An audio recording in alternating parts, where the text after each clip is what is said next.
स्वामिनारायणः साक्षादक्षर पुरुषोत्तमः सर्वेभ्यः परमां शान्तिम् आनन्दं सुखमर्पयेत्। वसुदेवसुतं देवं कंसचाणूरमर्दनं देवकी परमानन्दं कृष्णं वन्दे जगद्गुरुम्। ॐ अक्षरमहं पुरुषोत्तमदासोऽस्मि। ओम।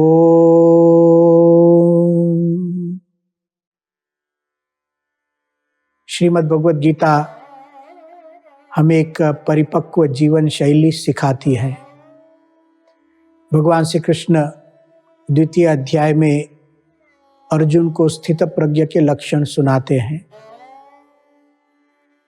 भगवान श्री कृष्ण कहते हैं, हे अर्जुन, जब तक बुद्धि स्थिर नहीं होगी, प्रज्ञा स्थिर नहीं होगी, विचार सुनिश्चित नहीं होंगे, तब तक जीवन में आनंद नहीं होगा। और जो कर्तव्य में हम जुड़े हैं, उस कर्तव्य को ठीक ढंग से हम कर नहीं पाएंगे। और इसलिए भगवान श्री कृष्ण विविध रूप से स्थित प्रज्ञ के लक्षण सुनाते हैं। दूसरे अध्याय के 57वें श्लोक में भगवान श्री कृष्ण कहते हैं, यह सर्वत्रानभिस्नेहः तत्तत् प्राप्य शुभाशुभम नाभिनंदति न द्वेष्टि तस्य प्रज्ञा प्रतिष्ठिता। एक समभाव की यहाँ बात है। शुभ और अशुभम प्राप्य तत्तत् प्राप्य शुभाशुभम। हमारे जीवन में कुछ शुभ प्राप्ति होती है और कभी कभी अशुभ की भी प्राप्ति होती है। शुभ से मतलब जो हमें अच्छा लगे, जो अच्छा हो, अर्थात सुख की प्राप्ति। और कभी अशुभ की प्राप्ति, अनिष्ट हो, हमें अच्छा न भी लगे लेकिन जीवन के घटनाक्रम में वह भी आ जाता है। श्रीमद् भगवद गीता एक समभाव सिखाती है, समत्व। जैसे पहले भी भगवान श्री कृष्ण ने कहा था, समत्वम योग उच्यते। कोई व्यक्ति यदि समभाव को प्राप्त करता है तो वह योगी बन जाता है। यही समाधिनिष्ठ स्थित प्रज्ञता, यहाँ पर भी वही बात आई, तत्तत् प्राप्य शुभाशुभम। शुभ और अशुभ की जब भी प्राप्ति हो तो शुभ में भी स्नेह नहीं करना है। स्नेह का मतलब वासना, तृष्णा। जब भगवान हमें सुख दे तो सुख में भी तृष्णा नहीं होनी चाहिए। और दुख में भी, जब हम दुख के साथ भी जुड़ जाते हैं, अर्थात मुझे दुख क्यों हो गया, इस तरीके से एक बंधन हो जाता है दुख का भी। तो दुख का बंधन भी हमें पीड़ा देता है, सुख का बंधन भी हमारे लिए अनिष्टकारी है। भगवान श्री कृष्ण कहते हैं, यह सर्वत्रानपि स्नेहः। सर्वत्र, यह सर्वत्र शब्द हर जगह समभाव की बात करता है, प्रत्येक समय में समभाव की बात करता है, प्रत्येक पदार्थ के लिए समभाव की बात करता है। सर्वत्र, कुछ समय के लिए हम कुछ ऐसे एक ज्ञान को प्राप्त कर ले, सुख दुख में स्थिरता प्राप्त करें, कुछ समय के लिए, ऐसा नहीं। कुछ जगह पर ही हम सुख दुख में समता प्राप्त करें, ऐसा भी नहीं। कुछ पदार्थों के लिए समता प्राप्त करें, ऐसा भी नहीं। सर्वत्र, संपूर्ण जीवन में यह जो एक समभाव है उसको हमें प्राप्त करना है। इसका परिणाम कैसे होता है? देखिए, कोई व्यक्ति शुभाशुभ में, शुभ और अशुभ में समभाव प्राप्त करता है, अर्थात भगवान की इच्छा से शुभ मिले तो उससे भी संतुष्ट, भगवान की इच्छा से अशुभ भी हो तो उससे भी संतुष्ट। क्या होती है उसकी जीवन शैली? भगवान श्री कृष्ण कहते हैं, शुभम प्राप्य नाभिनंदति। कुछ अच्छा मिल गया तो कोई इतना अभिनंदन, अर्थात बहुत खुश हो जाना कि बहुत अच्छी चीज मुझे मिल गई, तो सुख का भी कोई बंधन नहीं। नाभिनंदति न द्वेष्टि। कुछ अशुभ हो जाए तो उसका द्वेष भी नहीं। तब तस्य प्रज्ञा प्रतिष्ठिता, उसके विचार स्थिर रहते हैं, परिपक्व रहते हैं। एक बात यहाँ समझने जैसी है, भगवान श्री कृष्ण जब नाभिनंदति न द्वेष्टि ऐसा शब्द प्रयोग करते हैं, उसका मतलब यह नहीं कि इस प्रकार का जो स्थित प्रज्ञ होता है वो टेस्टलेस और कलरलेस, जीवन में कोई भावनाएं नहीं, कोई इमोशंस ही नहीं, ऐसे नहीं होता है। उसके जीवन में आनंद होता है, लेकिन एक ज्ञान, एक सोच अद्भुत होती है, एक विचार अद्भुत होता है, एक जीवन की वास्तविकता को वह समझता है, अपनी जिम्मेदारियों को समझता है, और तभी तो संसार के कर्मों को कर सकता है। नाभिनंदति न द्वेष्टि, इसका मतलब क्या है कि जब भी जीवन में कोई घटना घटती है तो उसको स्वीकार करो, प्रेम से स्वीकार करो। भगवान की इच्छा से होता है, भगवान के कर्तृत्व का जब स्वीकार हो जाता है तो जीवन में एक संतोष की प्राप्ति होती है। ऐसी अद्भुत बात यहाँ भगवान श्री कृष्ण करते हैं। इस श्लोक में अनभिस्नेह ऐसे शब्द का प्रयोग हुआ। अनभिस्नेह का मतलब है तृष्णा, वासना न होना, संसार में रहकर भी संसार में वासना न होना। जब वासना होती है तो पीड़ाकर हो जाता है। वासना के लिए तो कैसे जीवन जीना है हमें, तो जैसे जल में कमल रहता है, जल में ही होता है, जल में ही पलता है, बढ़ता है, लेकिन एक स्थिति, एक निर्लेप भाव, सबके साथ रहो और निर्लेप रहो। निर्लेप से मतलब यह नहीं कि किसी के साथ प्रेम मत करो, वासना युक्त जीवन नहीं चाहिए। शुद्ध प्रेम करने पर कोई चिंता नहीं है, जीवन में परम आनंद की प्राप्ति होगी। तो यहाँ अनभिस्नेह अर्थात एक जल कमलवत स्थिति की बात है। शुभ और अशुभ के लिए जो हमने कहा सुख और दुख की प्राप्ति, तो ऐसा हम समझे। शुभ हमारे लिए क्या है, तो हमारे देह के लिए, हमारी इंद्रियों के लिए, हमारे अंतःकरण अर्थात हमारे मन के लिए जो अनुकूल है उसको हम शुभ समझते हैं, और हमारी देह के लिए या हमारी इंद्रियों के लिए, हमारे मन के लिए जो प्रतिकूल है उसको हम अशुभ समझते हैं। तो ठीक है, हमारे देह इंद्रिय के लिए कुछ अनुकूल हो, कुछ प्रतिकूल हो, उसका स्वीकार यदि कर ले तो तस्य प्रज्ञा प्रतिष्ठिता, ऐसा एक अद्भुत मार्गदर्शन भगवान श्री कृष्ण ने अर्जुन को दिया। अब जो बात भगवान श्री कृष्ण करते हैं उसका बहुत बड़ा महत्व है, और खासकर आज के युग में जब भोग विलास सर्वत्र दिखाई देते हैं, ऐसे युग में बहुत सहजता से हमें जो कुछ चाहिए सब मिल सकता है। ऐसे युग में भगवान श्री कृष्ण एक अद्भुत उपदेश दे रहे हैं। भगवान श्री कृष्ण ने दूसरे अध्याय के 58वें श्लोक में अर्जुन को कहा, यदा संहरते चायम कूर्मोंगानि व सर्वशः इंद्रियाणि इंद्रियार्थेभ्यः तस्य प्रज्ञा प्रतिष्ठिता। यदा संहरते चायम कूर्मः, कूर्मः का अर्थ होता है कछुआ। इस श्लोक को समझने से पहले किसी कछुए को याद कीजिए और देखिए कछुआ क्या करता है। हम कछुए को चलते हुए देखते हैं, धीरे धीरे चलता है और एक के बाद एक अपने पैर उठाकर चलता है। उसका मस्तक भी बाहर होता है, उसकी पूंछ भी बाहर होती है, लेकिन जैसे ही हम उस कछुए का स्पर्श करते हैं या तो उसे लगता है कुछ संकट आया है, तो कछुआ क्या करता है, जो भी उसके अंग है उसको सिमट लेता है और मानो पत्थर बन जाता है।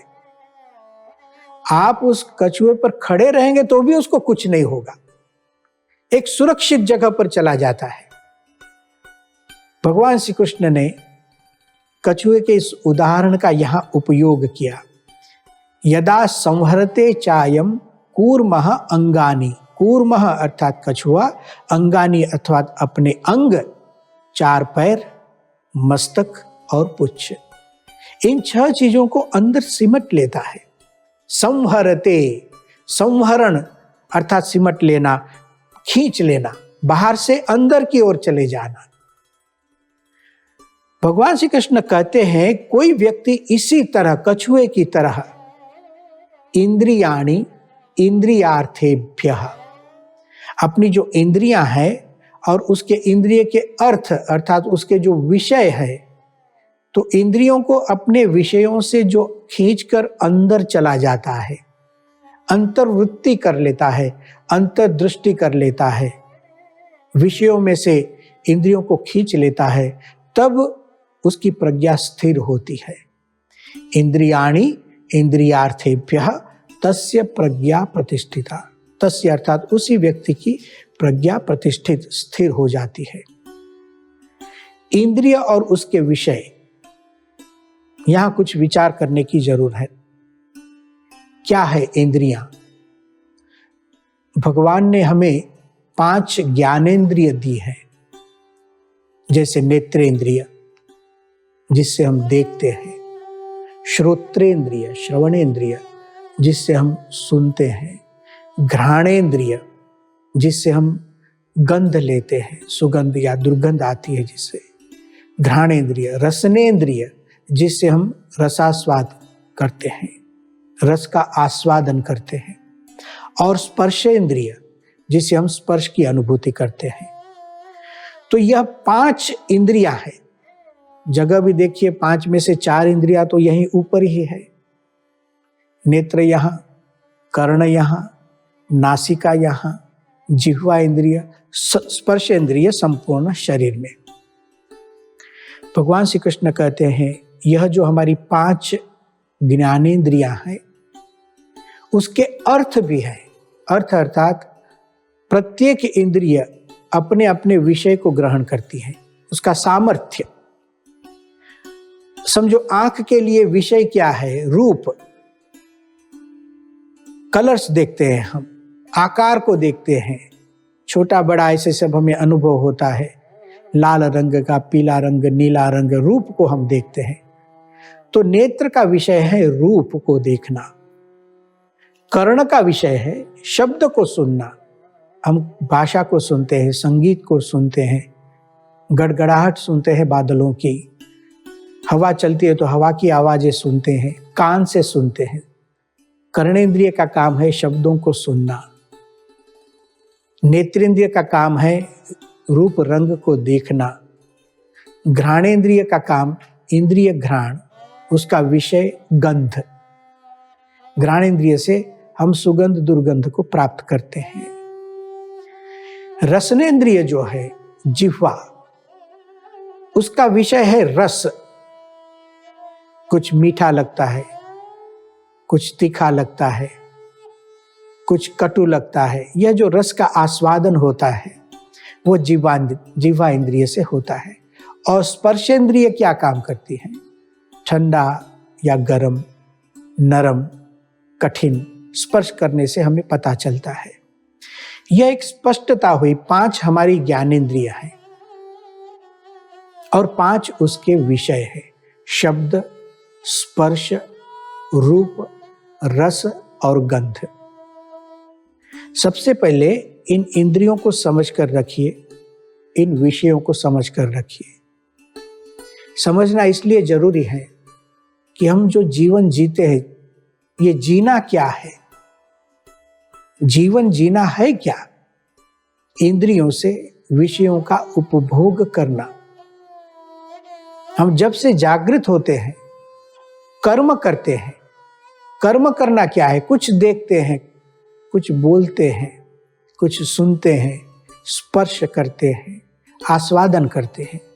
तो ऐसे ही जीवन चलता है। अब इन्हीं क्रियाओं में से इंद्रिय और विषय, इंद्रिय अपने विषय को ग्रहण करते रहती है। इसी क्रिया में से अब हमें एक कछुए की तरह जीवन जीना सीखना पड़ेगा। यहां भगवत गीता आती है, यदा संहरते, संहरण प्रक्रिया। संहरण से मतलब संयम। कछुआ संयम कर सकता है। गीता हमें कहती है इंद्रियों को समझिए, विषयों को समझिए और इंद्रियों को विषयों में से जब भी आप चाहे उसको पीछे खींचना सीख जाइए। निवृत्ति जिसको कहते हैं। कहां से वापस लेना है वह भी भगवत गीता हमें समझाएगी। लौकिक विषयों में से इंद्रियों की वृत्तियों को वापस खींचना है।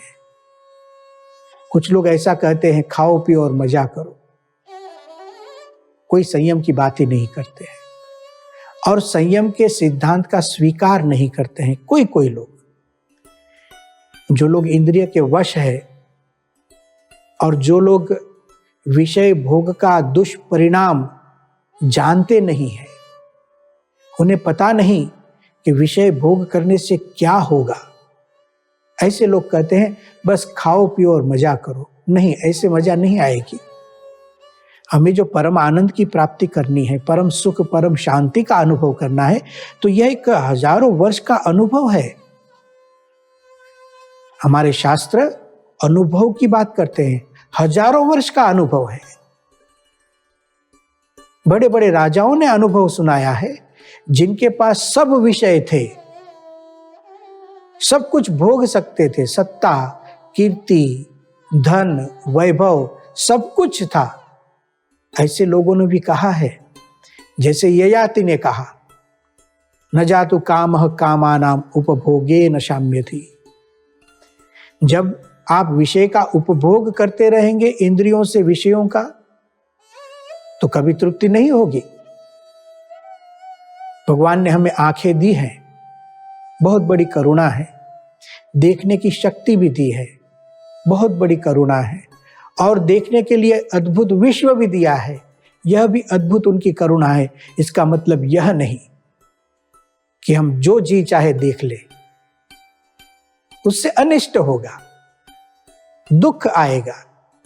भगवान श्री कृष्ण कहते हैं, कछुए की तरह कुछ जगह ऐसी है जहां मुझे मेरी इंद्रियों को सिमट लेना है।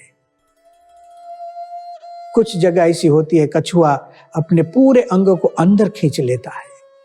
हम एक संसार में रहते हैं, पूरे संसार में उपभोग चलते रहते हैं। आप देखिए, खाना पीना सब कुछ जिसको जो जरूर है वो लोग करते हैं, लेकिन हमें लगे कि अब मेरी शांति के लिए यह रूप, यह स्पर्श, यह गंध, यह शब्द हानिकारक है, तो उस समय कछुए की तरह अपने इंद्रियों को सिमट लेना। खाओ, चिंता नहीं है। श्रीमद् भगवद गीता ने कभी ऐसा नहीं कहा आप भूखे रहो, कभी नहीं कहा, किसी शास्त्र ने नहीं कहा। हाँ, शास्त्र ऐसा कहते हैं, भगवद गीता ने कहा, युक्त आहार विहारस्य योगो भवति दुःखः। आहार कीजिए, लेकिन युक्त आहार कीजिए, योग्य, उचित, शास्त्रों के आदेश अनुसार। आहार का मतलब अब हम थोड़ा विस्तृत उसका अर्थ कर दें, केवल खाना ही नहीं, लेकिन जो जो इंद्रियों के जो जो आहार है उसको शुद्ध रखो। जैसे हम जीवा इंद्रिय से खाना खाते हैं, रस का आस्वादन करते हैं, उसी तरह हम नेत्रेंद्रिय से रूप का आस्वादन करते हैं। तो खाने में भी एक विवेक की आवश्यकता है। कुछ भी खा नहीं सकते, हमारे शास्त्रों में सुनाया है। जीवन सात्विक रखिए, सात्विक भोजन कीजिए। श्रीमद् भगवद गीता के 17वें अध्याय में अद्भुत मार्गदर्शन दिया है, भोजन कैसे करें। तो जैसे जीवांद्रिय से भोजन करते हैं, सात्विक भोजन करना चाहिए, शुद्ध भोजन करना चाहिए, मांसाहार नहीं करना चाहिए। जब हम भगवद गीता भगवान श्री कृष्ण के आश्रित हैं, भगवान श्री राम के आश्रित हैं, भगवान स्वामीनारायण के आश्रित हैं, एक पवित्र जीवन पद्धति हमारी होनी चाहिए। उसी तरह हमारे नेत्रेंद्रिय का जो आहार है, आंखों से भी हम खाते हैं। आंखों से क्या आहार होता है? हम रूप को ग्रहण करते हैं।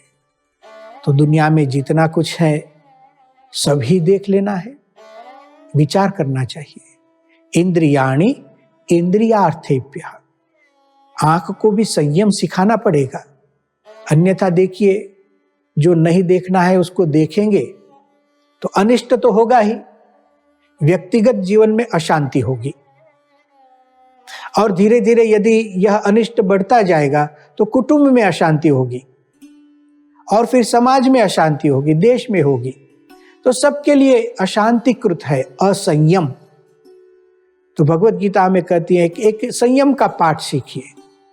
कुछ लोग कहते हैं मन है चंगा तो कथरोट में गंगा, मन मजबूत चाहिए, बस फिर सब कुछ जो चाहे वो कीजिए। अरे जो चाहे वो कीजिए यही बताता है कि मन कमजोर है।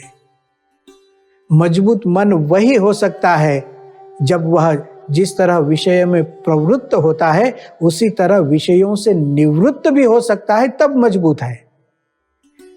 मजबूती केवल विषय का उपभोग करने में ही नहीं, विषयों का त्याग भी कर सके।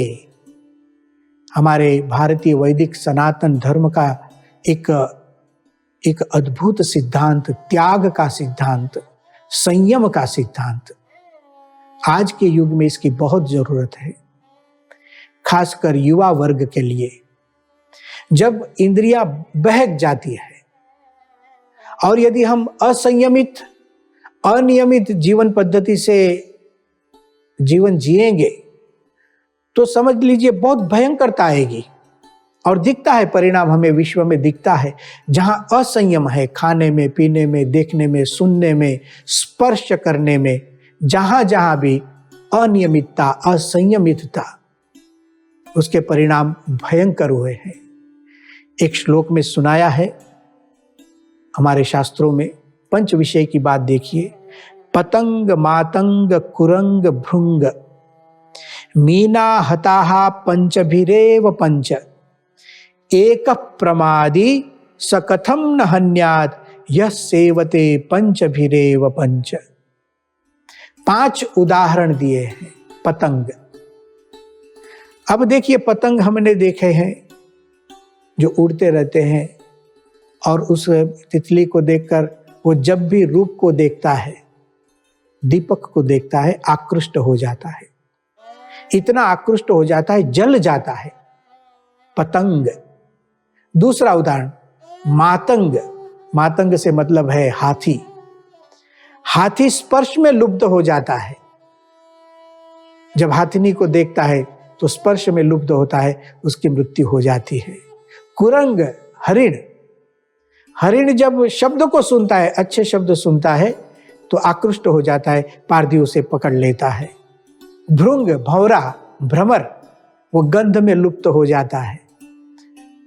और जब गंध में लुप्त होता है और कभी कमल पर बैठता है, एक कथा सुनाई जाती है भ्रमर के बारे में।